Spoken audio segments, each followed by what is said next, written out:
Michelle with Michelle Loves Books. Welcome back to my channel. Today's theme is Hercules, and the prompt is to talk about characters who you would go to the underworld to rescue.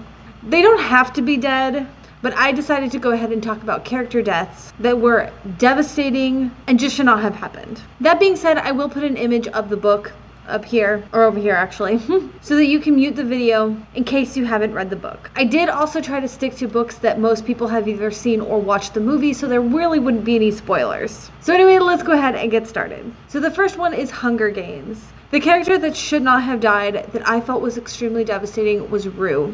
I would absolutely go to the underworld to rescue Rue. She's such a sweet character, and she was so young. I loved how she was like so smart.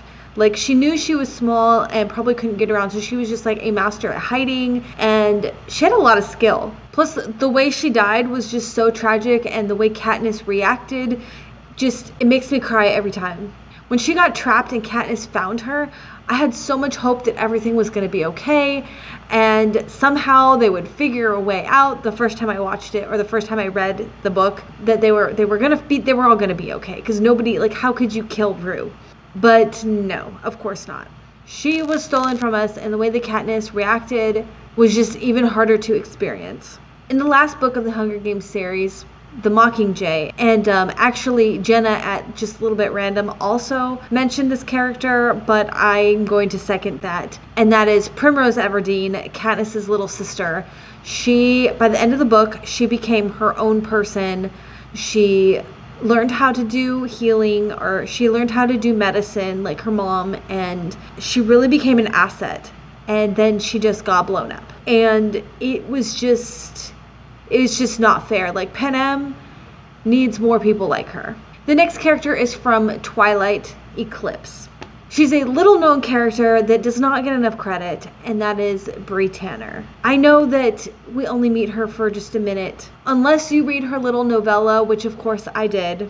Like all vampires, she did not ask to be turned into a vampire. Well, not all of them. I think some of them, no, I think all of them don't want to be turned into, unlike Bella, I guess. She didn't ask to be turned into a vampire. She really had a horrible first few months of her vampire existence, and the conditions that she was living in, where the other vampires would just kill each other and were fighting all the time. And she was like starving and didn't know what was happening to her. What a horrible way to be turned into a vampire too. Like, at least if you were turned and then like the person who turned you like taught you their ways, like you'd have some sort of security, and she didn't have that. Carlisle and Esme pleaded with the Volturi to allow her to live, and that they would take her in and look after her and teach her and take responsibility for her. Which is huge, because if she exposed them, they were going to take the rap for it. But the Volturi killed her anyways, and I really think that it was just to be spiteful. There was really no problem, and they didn't actually break any of the rules. It was the people who created them. And I just feel like it was kind of a jerk move to kill her. She cooperated with them. She was just terrified, and they just had absolutely no compassion at all. They said it was to like teach anyone a lesson, but it was really just shitty. I would rescue her from the underworld, and I really think that she deserves a second chance. I would have loved to see the Cullens raise her, just so we can have like another really cool vampire to maybe have a new character perspective from, and also so that we can actually see like a real newborn vampire. Because Bella was a complete anomaly, and she had it way too easy, and I just think it would be a lot of fun to see the other side with the newborn, like the horrors of being a newborn, and what was like for most of them as they were newborns. We really didn't get to see that in the series, and so, well, we did kind of see it with the whole army, but this would have been like in a different setting. I don't know. I just think it would have been a really cool story.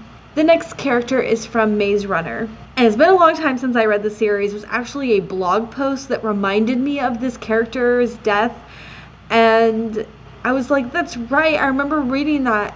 I remember reading that book and just thinking, what? How could this happen to him? That character is Chuck from The Maze Runner. If you remember, it was towards the end when Gally was trying to kill Thomas, and I guess he moved out of the way or something happened, but he ended up shooting Chuck instead of Thomas.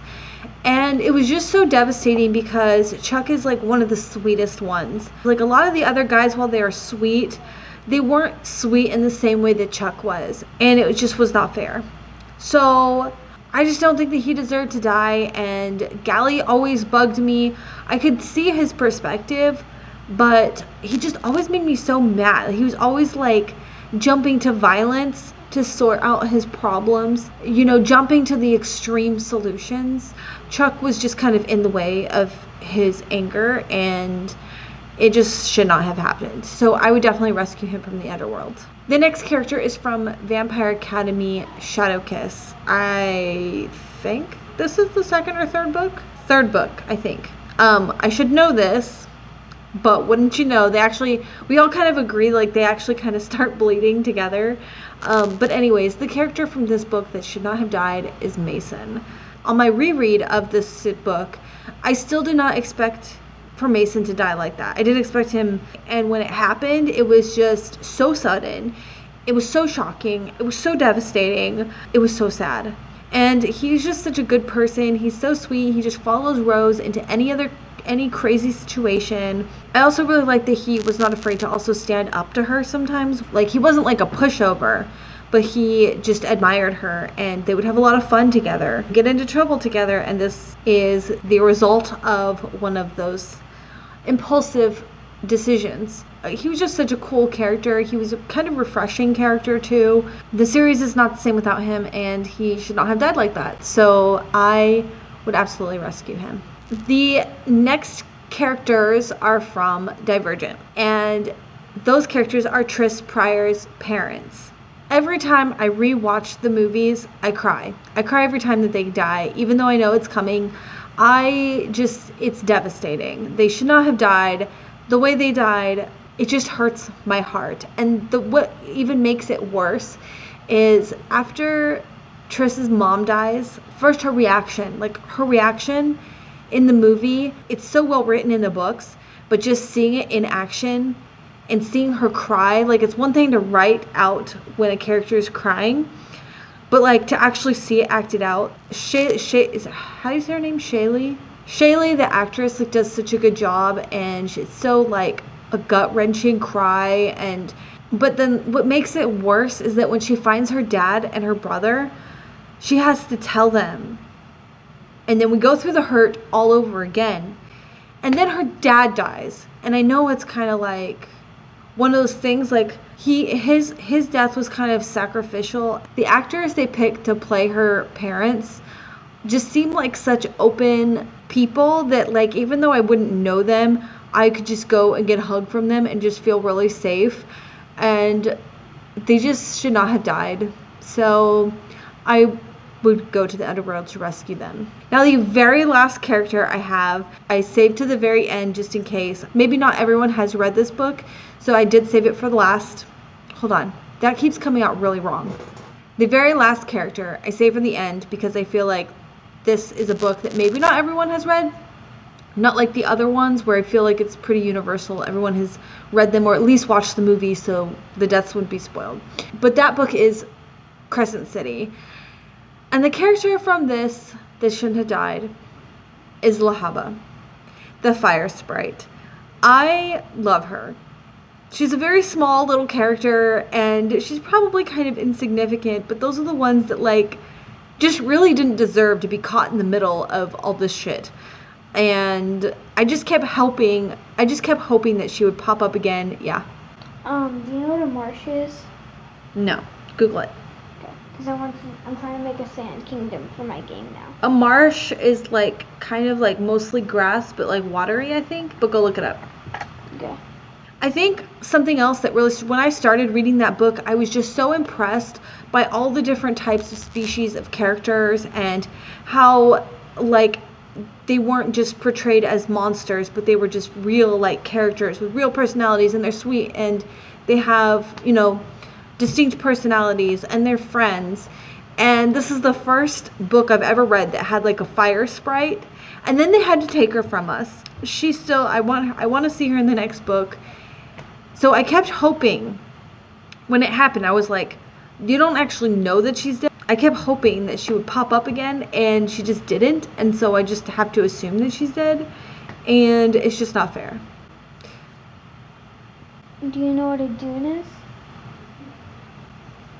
And of everything that was going on in that 800-page book, the fact that she's no longer with us really stuck out to me.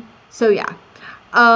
Anyways, that's all that I have for you. Thank you so much for watching, and now I'm going to go and be sad now.